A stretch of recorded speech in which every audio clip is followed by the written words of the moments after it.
Well, good morning, everyone.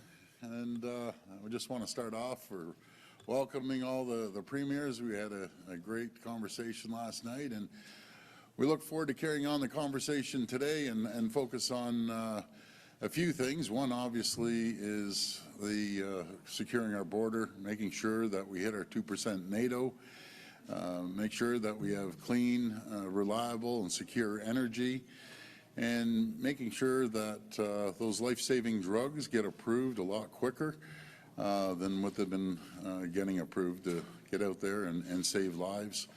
Those are the main conversation. So we look forward to sitting down, having breakfast, and a great conversation last night with a number of the top CEOs in the country, and had some insight there as well. And we're going to be sitting down and discussing that. So I just want to thank you. We'll be coming out to have a conversation very shortly. So thanks, everyone. Wait, Premier. Yes. We've talked a lot about unity and Team Canada approach. Yes. A lot of the premiers have come out and said that they don't believe in retaliatory tariffs. They don't want to follow your lead on potentially blocking energy exports. How much of the meeting will be spent on your part trying to convince these premiers to do what you've already publicly announced? Well, we had a good conversation last night. There's two things, most critical things that President-elect Trump is looking for is to secure our border. We all agree on that. And making sure we hit our 2% NATO. Let's make no mistake about this. Everyone has their own interest. No matter if it's Ontario manufacturing that will be hurt more than any jurisdiction in the entire country, or Alberta's oil that won't be touched at all, and they have a pretty secure path there. But it will affect our entire country, these tariffs. Make no mistake about it. And I just believe in making sure we use every tool in our toolbox. If I had a choice, I would rather send more energy down to the U.S., sell them more electricity, sell them more of their critical minerals. But in saying that, we have to make sure that we use every tool in our toolbox to protect Ontario and Canadian jobs. Who's this messaging directed towards? The President-elect or the Prime Minister? I guess both. Making sure the Prime Minister hears us loud and clear that we need a comprehensive plan when, where, how much when it comes to the border. And we also need the confirmation that we're going to hit our 2% NATO commitment. And in return, once we get that information off the federal government, we have to be loud and clear to President-elect Trump that we're meeting those two areas of concern, and we're going to move forward, and we'll sit down and start the negotiations. How close are the premiers to start? There's coming out of Ottawa about potential cabinet ministers stepping down to shuffle in the offings. Feds that could have bad financial news. Do you think that the federal government at this time is too distracted to be dealing with the U.S.-Canada relations? Do you think premiers need to take a bigger role? Well, I think it's critical the premiers take a bigger role because it's going to affect each province and each territory, and we'll definitely be taking a bigger role. And as for the federal government, there's a lot of stuff going on up there right now, so I'll leave it at that. But I can assure you that the premiers will take a very big role on the negotiations. How close are the premiers to having a unified strategy? What happens if you don't have a unified strategy come January 20th? Well, I believe after our conversation last night, we have a unified strategy. Again, I want to stress every jurisdiction is different across the country from coast to coast to coast. Everyone has their interests at heart. But we are unified in the message of number one priority is secure our border and make sure we hit our 2% NATO commitment. And then we can move forward on the negotiations with the U.S. And also making sure that Canada isn't a backdoor for cheap Chinese goods, which is not the case. It's the other way around. We look at Mexico. That's the backdoor to cheap Chinese manufactured goods coming in through Mexico, putting a Made in Mexico sticker on and shipping it up through the U.S. and Canada. You know, we have a lot to offer. Every single territory and every single province has a tremendous amount to offer to the U.S., no matter if it's Alberta's oil or Saskatchewan's uranium or manufacturing here in Ontario, our critical minerals here in Ontario, our energy here, electricity here in Ontario, Quebec, aluminum, their critical minerals as well. So everyone is coming to the table with something, and I think that's a real benefit for Canada, and that's what we have to offer to the United States. You take energy off the numbers. Our trade is pretty well split right down the center, which is good news. And I know the last thing they're going to do is want to touch any oil that's coming into their country. So we always say it's fair trade, split down the center, and we look forward to getting that message down to President-elect Trump and the Senate and the Congress down in the U.S. When can we expect your plan to strengthen the border with the U.S.? I'm sorry, what? When can we expect your plan to strengthen the border? Well, it goes hand in hand. Let's make no mistake about it. This is a federal jurisdiction. I find it pretty ironic that the provinces are all pitching in to secure our border that the federal government should have been securing years ago.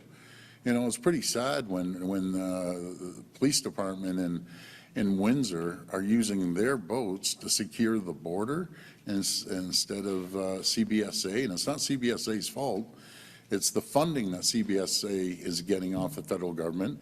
It's the 2,000 boots on the ground that the federal government's not funding them.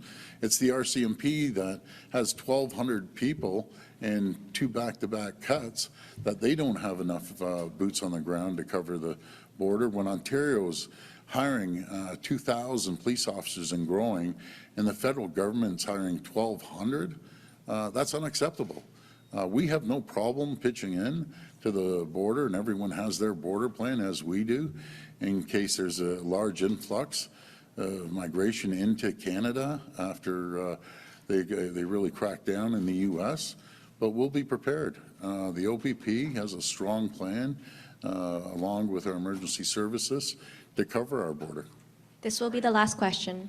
Are any premiers planning on going down to Mar-a-Lago afterwards, after this meeting, to meet with President-elect Trump to communicate your strategy? Not that I've heard. We want to go to Washington, I believe, February 25th, 26th. We'll ask the rest of the premiers if that fits their schedule.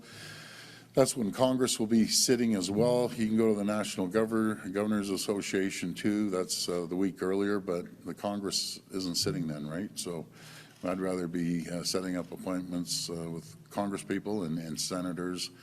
That's what we would prefer. Thank you. That was the last question. Communications with the Canada's premiers and the President-elect? Outside of Francois Legault, that met him over in Paris, no, not yet. But I think our voice is getting louder and louder down in the U.S.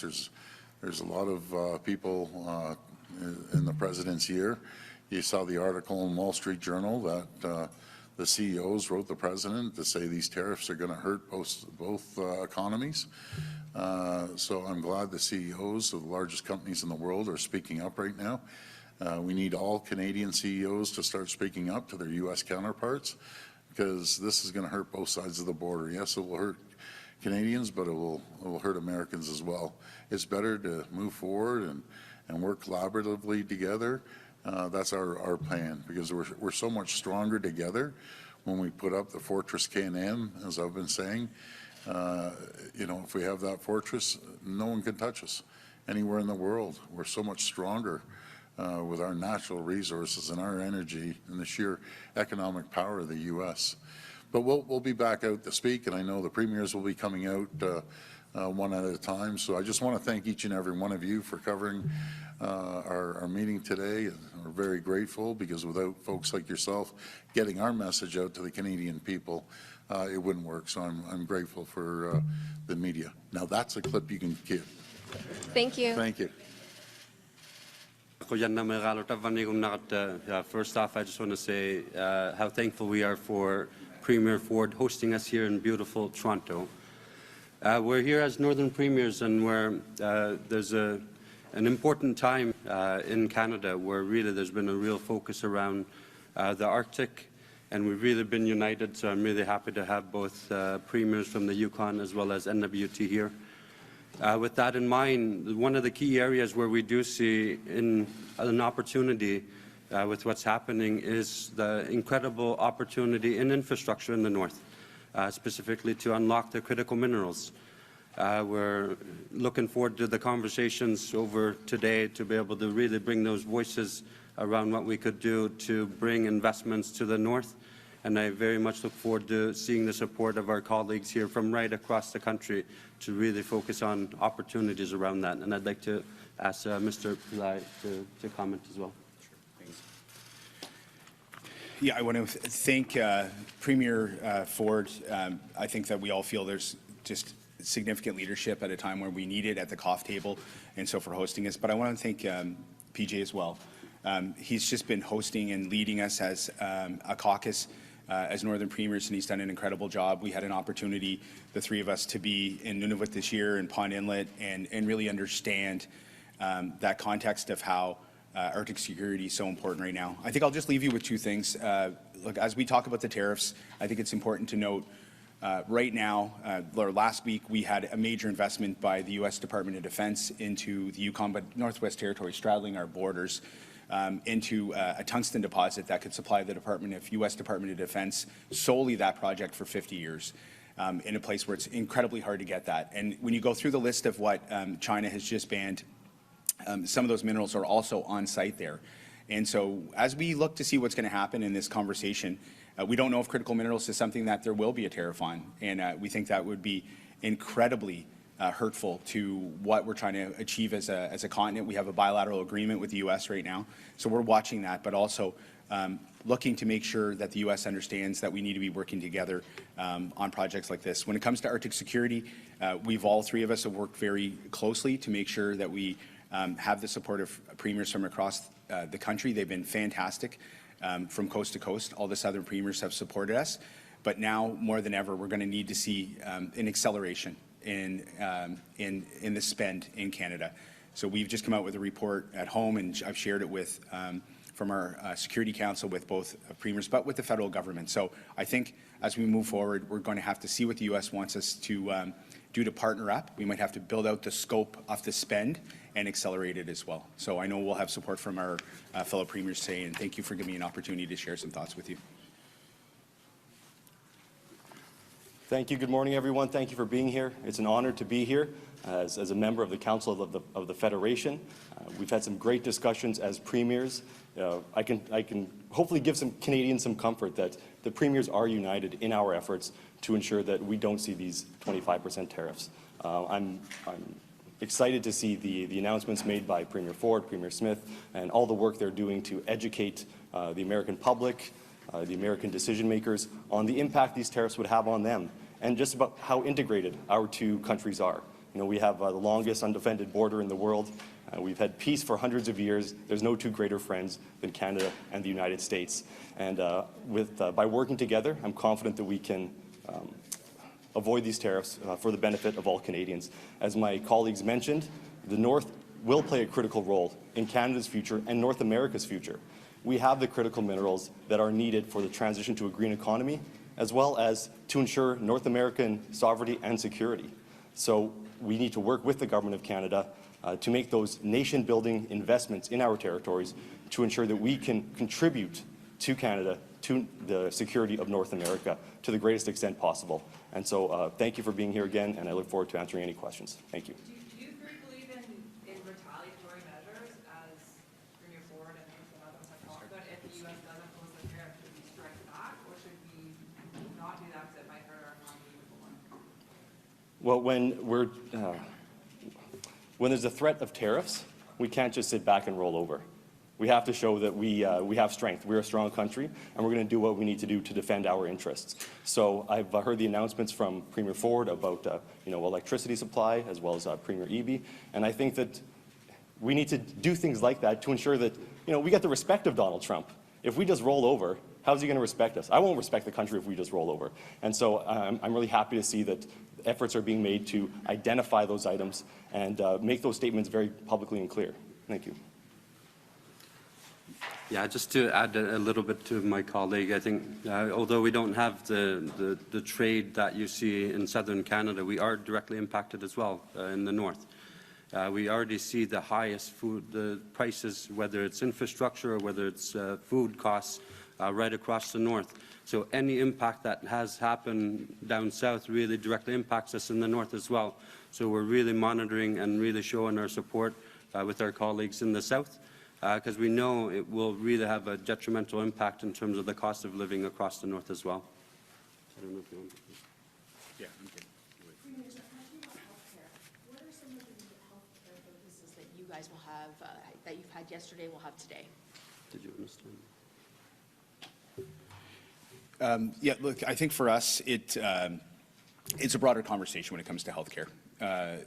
I know that there's some topics today about expediting the ability for life-saving drugs, and look, that's important to all Canadians.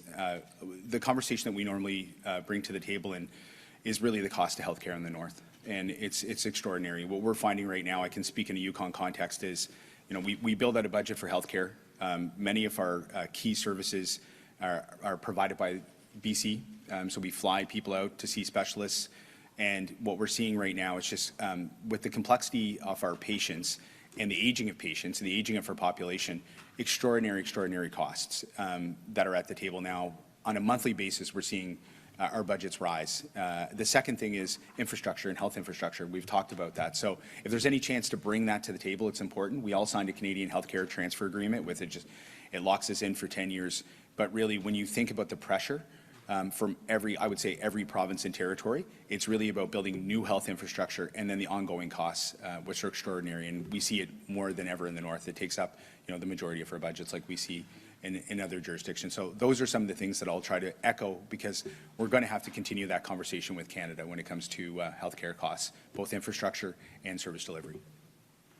Resources in the north, whether right across Canada, is going to be the main bargaining chip here. In a sense, it's going to be the rope in the tug of war.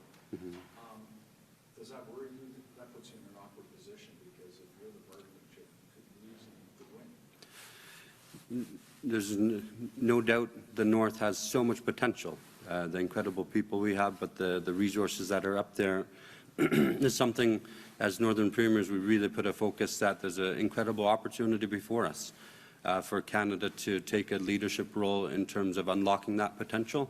Right now, we are talking about tariffs and the border and fentanyl, but the NATO 2% is one where from coast to coast to coast, we're united in terms of expediting the actual construction, and we really see an opportunity there to build the north, to unlock all that critical potential that we have across the three territories.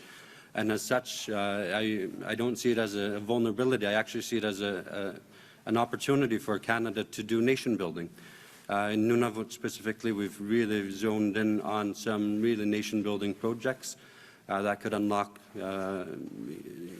incredible wealth in terms of critical minerals. So a project like the Grays Bay Road and Port project in the western part of the territory is one where it's an Inuit-led, Inuit-driven project, which we support. And those types of projects are really an opportunity for us to unlock nation building. And we really see the alignment around how we could expedite the construction of these and count that as part of 2%, where really you provide an opportunity for the Canadian Coast Guard, or whether it's the Navy, to be able to use the docks, but also creating healthy communities, excuse me, healthy communities in the north, which we all want to prosper.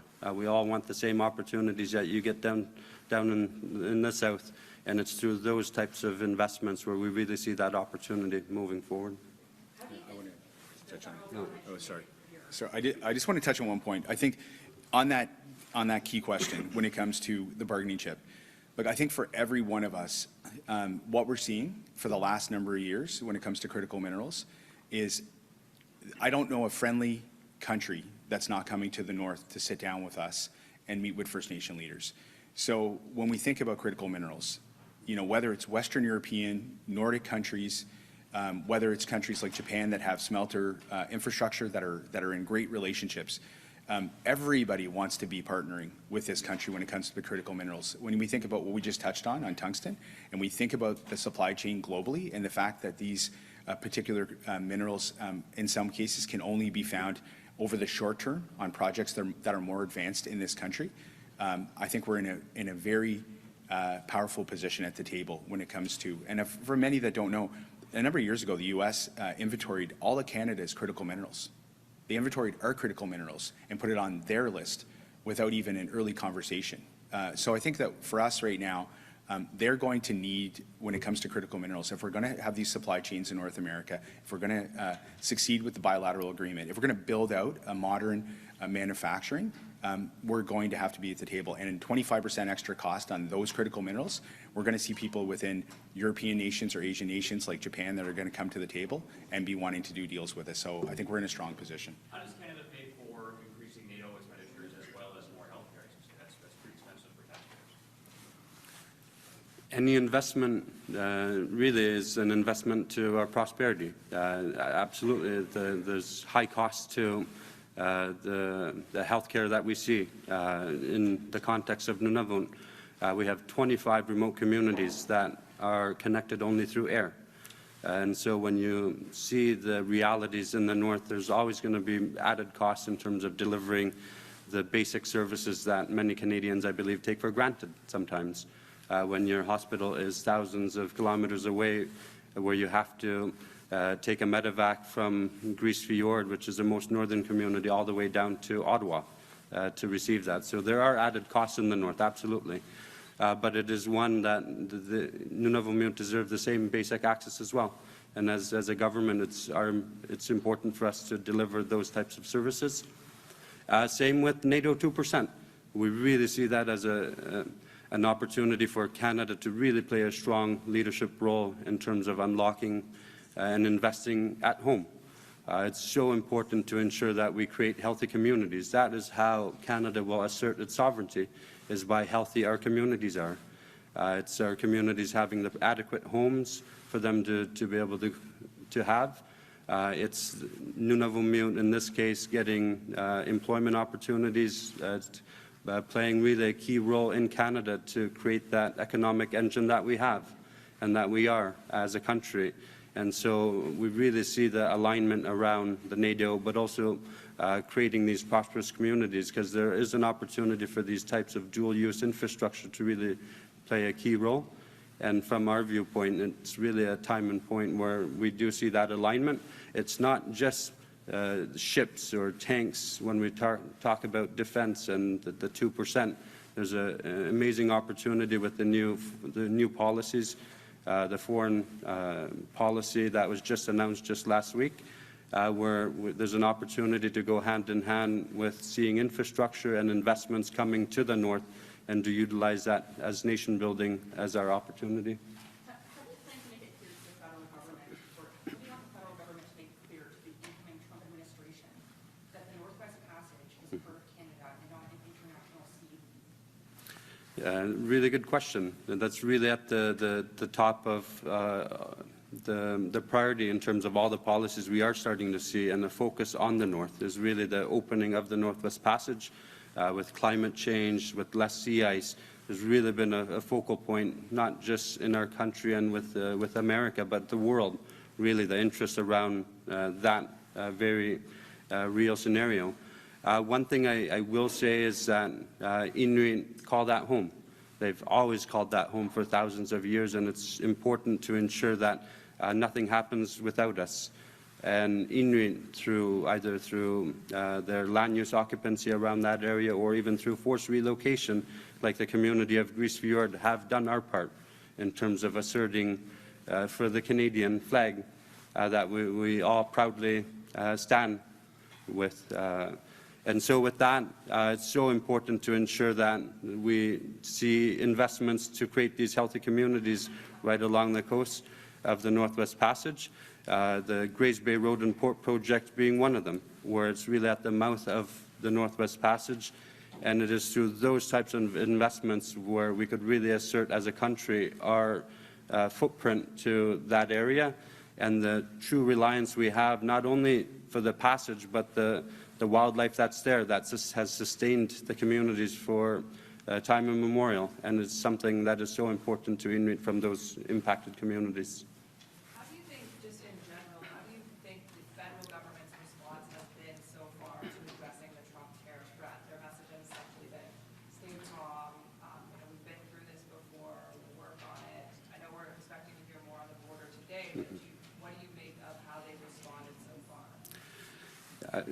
It's been one where, through the leadership of Premier Ford as our chair through COF, we right from the beginning had asked for a First Minister's meeting. It's so important during the most difficult of times that we unite as a country.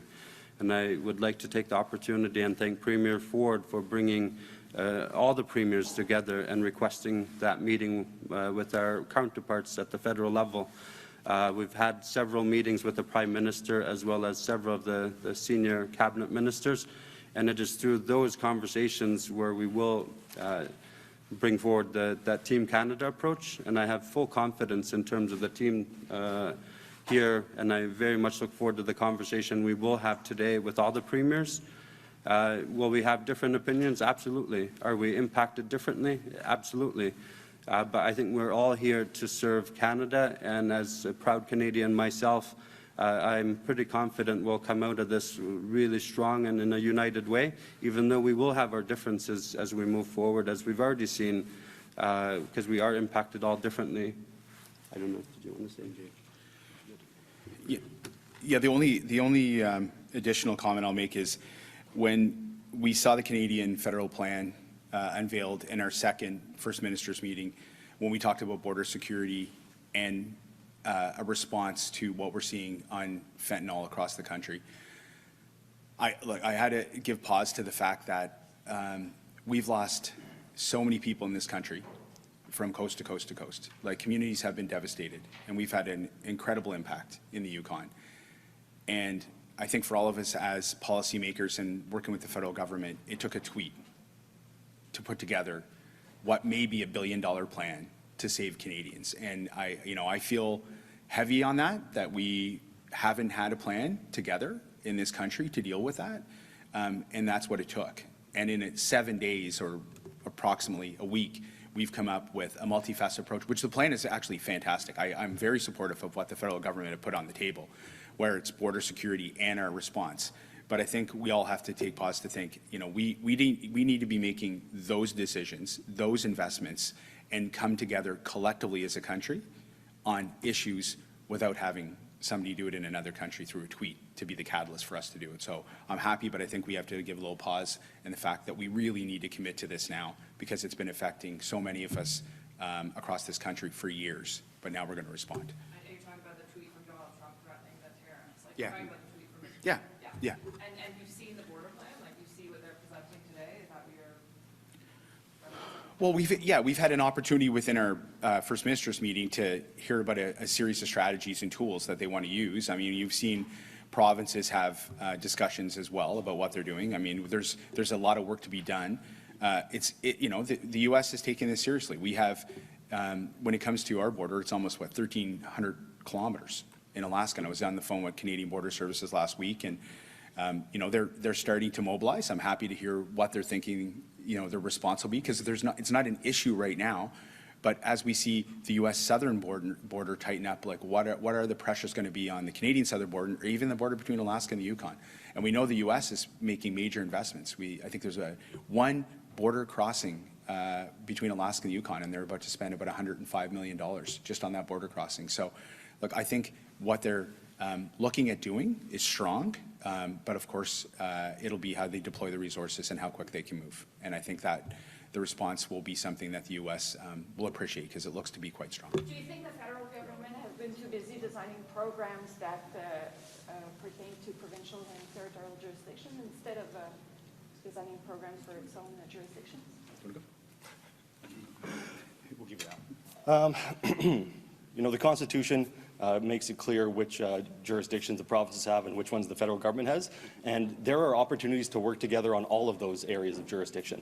And so when the federal government comes to provinces and says, we would like to explore these programs which would rightly fall in your jurisdiction, I'm happy to have those conversations. We don't want those conversations imposed on us, however, and we want to make sure the federal government is doing what they need to do with their areas of responsibility, such as the border.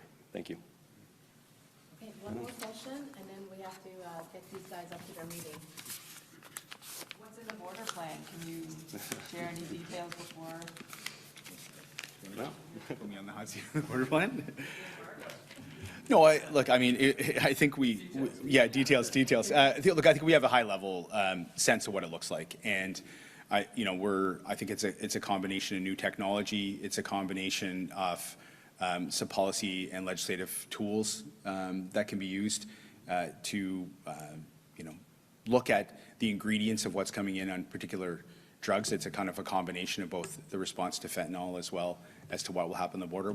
I don't think we had a real sense if we're going to have a commitment on more boots on the ground. That seems to be sort of an overall concern when we look at the capacity that's required. I know in my conversations with CBSA, they're, as you folks know, ports of entry is where they focus on, but it's going to be what happens in between those ports of entry. Is there going to be additional resources? I know for us, we do a shared investment to RCMP. We're just happy to see the investment that we have right now for officers to deal with what we've seen in the country. For us, making sure that we have folks in our community and doing the work they do. Having an additional responsibility is something that can be concerning. So I think for us, I know that we're going to have a conversation today. We met yesterday, and I know that PJ had some, and RJ had some good leadership thoughts around other additional resources we can ask for some support, ones that can be readily deployed right now, that are in our territory. So, I'll leave it at that. We'll hear more today. So thanks a lot. Thanks, everyone. Okay, thank you, everyone.